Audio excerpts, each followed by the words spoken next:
నేడు దేవుడు నీతోనే చెప్తున్నాడు. మనకి సమస్యలన్నీ అడ్డుగోడలుగా ఉన్నప్పుడు నీవు మౌనంగా ఉండిపో. నిన్ను బాధ పెట్టే విధంగా మాటలు అన్నారా? నిన్ను అవమానించారా? నీ బాధ ఎవరితో చెప్పుకోవాలని చూస్తున్నావా? నీవు ఏ మనుష్యుడితో చెప్పినా నిన్ను నిరాశపరిచే మాటలు తప్ప ఆదరించే మాటలు రావు. ఆ సమయంలో నీవు మౌనంగా ఉండిపో.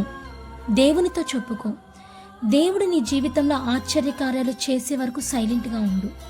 పరిస్థితులన్నీ నీ కన్నుల ఎదుట తారుమారవ్వచ్చు, కానీ చివరికి నీ విశ్వాసము, నీ నిరీక్షనే గెలిచిద్ది.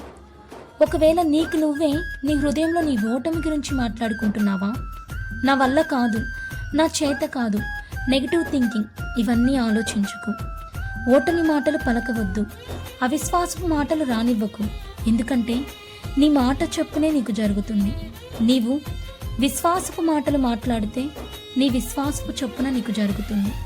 కావున నేటి నుండి ప్రతి విషయం గురించి ప్రార్థనలో మొరపెట్టి విశ్వాస నేత్రాలతో చూడు. కార్యాలు తప్పకుండా చూస్తావు.